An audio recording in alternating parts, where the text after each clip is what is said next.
और मुकेश कुमार महतो जी हमारे साथ जुड़ चुके हैं और इनका सवाल है। Madam good afternoon. Suzlon 13,000 shares हैं इनके पास और खरीद का भाव है 60 रुपए। एक साल से इन्वेस्टेड हूं, पूछ रहे हैं कि क्या करें। और इसी बीच मैडम सुज़लॉन से जुड़ी हुई खबर ये आ रही है मैडम कि अभी जो हाल फिलहाल में जो सुज़लॉन की जो चौथी तिमाही का जो नतीजे आए थे उसमें कहा जा रहा है कि जो प्रॉफिट वो घटता हुआ नजर आ रहा था। लेकिन तमाम ब्रोकरेज हाउस जो हैं अभी भी जो सुज़लॉन पर फिदा हैं। कई लोग जो ये कह रहे हैं कि जेएम फाइनेंशियल्स ने जो है टारगेट जो है 65 रुपए के आसपास का दिया है। हम आपसे समझना चाहते हैं मैडम कि आपकी क्या राय है। सुज़लॉन को आप भी जो है बहुत बारीकी से ट्रैक करती हैं, कहां तक आता हुआ दिखता है आपको सुज़लॉन? देखिए शर्मा जी, सुजलॉन आप इन्होंने जो बोला है कि 60 रुपए की बाइंग है, मैंने ना 42 रुपए पर स्ट्रिक्टली बोला था कि किसी के पास अगर महंगी बाइंग है एनीवेज 50 के ऊपर की किसी भी भाव की, आप लोग एक बार एवरेज करने का सोचो। आपने मिस कर दिया वो चीज।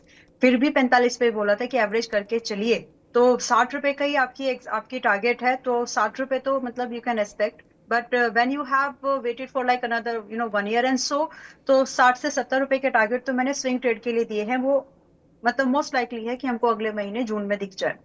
ओवरऑल जो बात है कि नंबर्स, देखिए ये बहुत ही हैवी कैपेक्स वाला बिजनेस है, जी राइट। मैम। एक बार आप ऐसा लगाते हैं तो उसमें आपकी आरओआई निकलते निकलते कई सालों साल लग जाते हैं। सो एक नया सेटअप आज मैंने किया, उसमें बड़ा चंक, फॉर एग्जांपल मैंने 100 रुपए वैसे लगा दिया, लेकिन अगले साल मुझे 2 रुपए 3 रुपए ही मिलने वाले उसमें से बाय बैक। तो जो आरओआई टाइम होता है ना इस बिजनेस का, काफी ज्यादा है। और कैपेक्स अभी आप देखेंगे, कैपेक्स तो हो रहा है, एक्सपेंशन भी हो रहा है। सबसे इंपॉर्टेंट बात जब आप ये समझ गए तो इसके बाद आप ये भी देख लें कि non crude based energy resources पर हमारी ना सिर्फ मजबूरी, मतलब ना हमारी फोकस है, it is an forceful focused, मतलब करना ही पड़ेगा, जी राइट।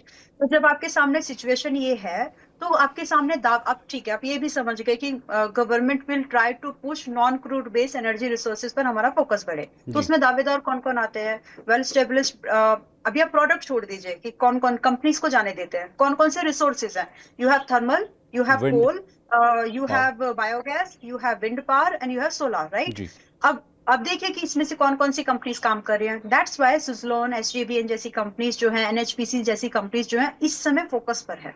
तो ये है रीजन। और ये चल रहे हैं अभी और आगे भी चलेंगे, क्योंकि आप मान के चलिए कि ये जो स्ट्रेट ऑफ हॉर्मस की सिचुएशन बनी है, not only for us, world wide, हो सकता है सुजलोन बाद में फ्यूचर में बड़े एक्सपोर्ट भी करना शुरू कर जाए अगर अच्छा एक्सपेंड कर लिया तो।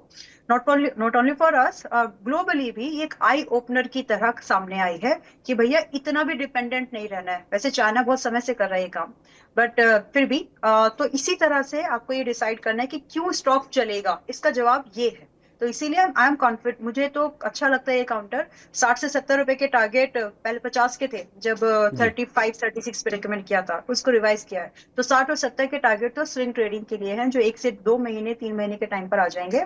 But this counter deserve something really good. 100 का टारगेट, 100 का टारगेट आप एक्सपेक्ट कर सकते हैं।